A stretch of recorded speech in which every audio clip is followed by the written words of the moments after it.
Sebetulnya rakyat ini belum sejahtera. Kembali kita belum sejahtera. Sedikit yang akan pertanyakan buat Bapak Dewan yang terhormat. Pertanyaannya, jangan terlalu jauh. Sekarang 25 miliar itu bukan uang kecil, uang besar. Pertanyaannya, kenapa sih katanya ada hasil bigas dan minyak?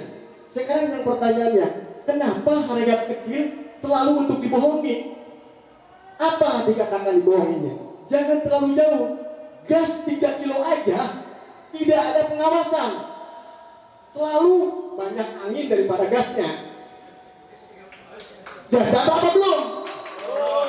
Itulah yang kita makan, harus mengatakan rakyat yang sejahtera. Kalau sekarang rakyatnya belum sejahtera, apa yang dikatakan sejahtera?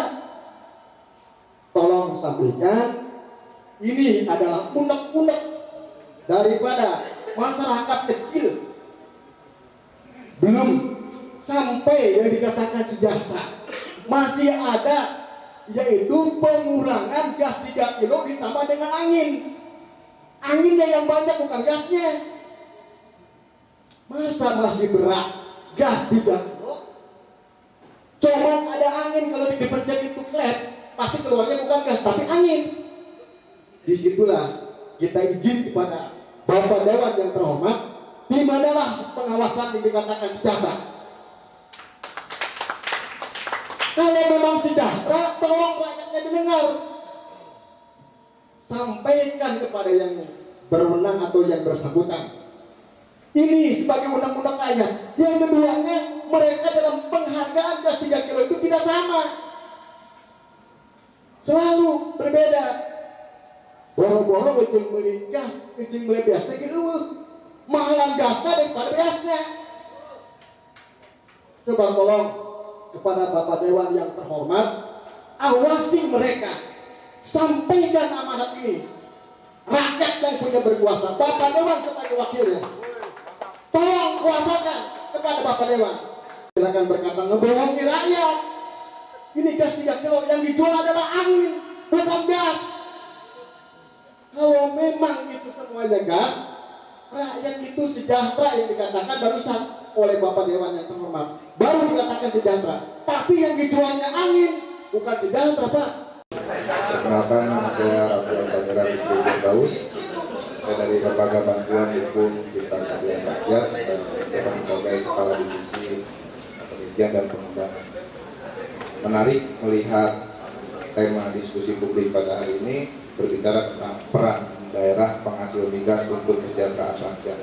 Untuk kesejahteraan rakyat, tentu di dalam tema ini ada pesan yang harus sebetulnya disampaikan, yaitu tentang berbicara fungsi pengawasan dari representasi rakyat itu sendiri, representasi dari rakyat daerah penghasil migas ini. Sudah sejauh mana fungsi pengawasan dari para perwakilan rakyat, di mana tadi juga disampaikan oleh bapak-bapak sekalian dan juga keluhan-keluhan yang disampaikan oleh Bapak Ajib tadi, Apik, kita lebih kenal Bapak Apik, bahwasanya fungsi pengawasan belum berjalan dengan maksimal gitu kan. Ada apa? Apakah tidak bisa menjalankan pekerjaannya? Apakah tidak bisa menjalankan fungsinya? Ataukah ada kendala-kendala yang dimana kita melihat ada ketidakharmonisan antara kedua lembaga yang tadi sempat disinggung oleh Kang Pipik, juga eksekutif gak hadir tapi legislatifnya hadir. Ada apa? Harusnya kedua lembaga ini yang sebagai representasi dari masyarakat berjalan berseiringan, memiliki visi dan misi yang sama, sehingga tidak ada singgung-singgungan bahasa, oh ini nggak aktif, ini nggak aktif. Harusnya berjalan sesuai gitu. Kenapa itu bisa terjadi gitu?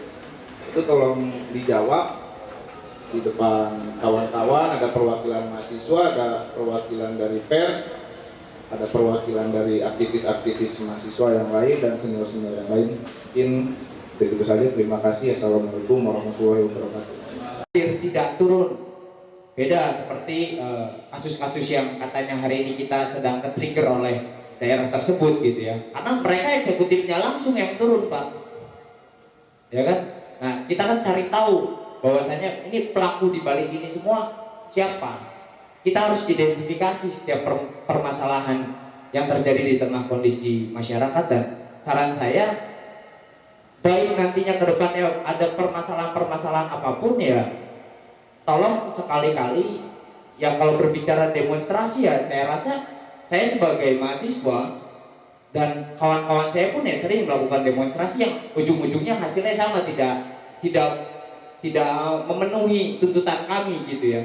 Mungkin bisa dari ketiga bapak-bapak ini walaupun berbeda fraksi, berbeda komisi ya, bisa sekiranya untuk menyatukan masyarakat di bawah ya, dengan membuka diskusi-diskusi melibatkan petani, misalkan serikat tani, melibatkan serikat buruh, melibatkan kawan-kawan mahasiswa.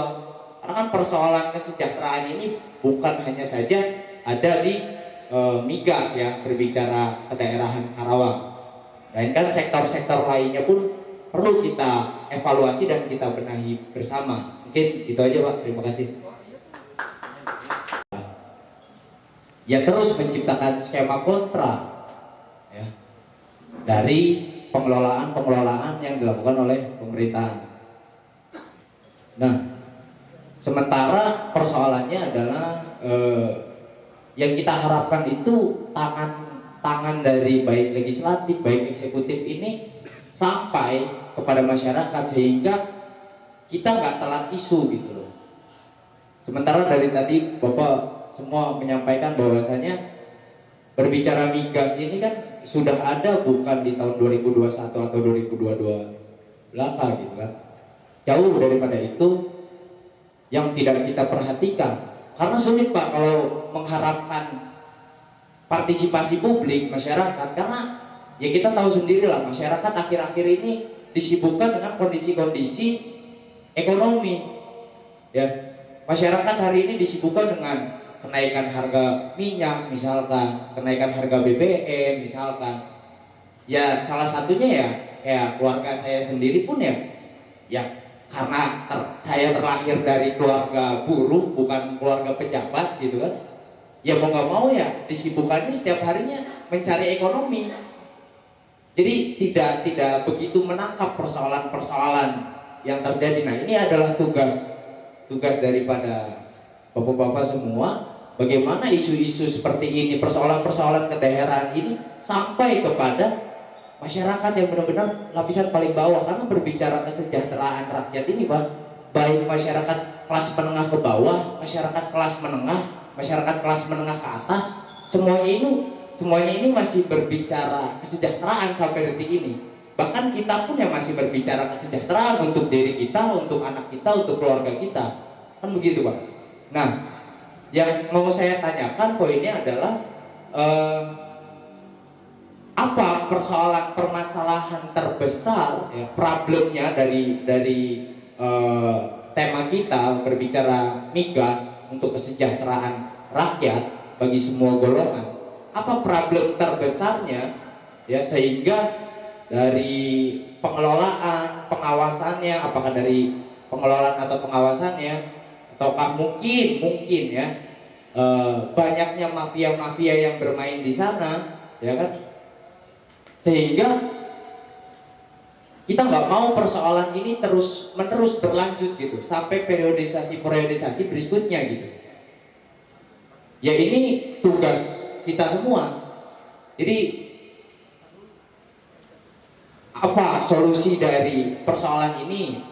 Ya, ketika kita sudah tahu permasalahan terbesarnya apa, dan saya belum begitu paham ya, makanya saya tanya problem terbesar terkait pengelolaan dan pengawasannya, sehingga bisa terciptanya dari diskursus ini sebuah solusi alternatif yang ditawarkan oleh bapak-bapak sekalian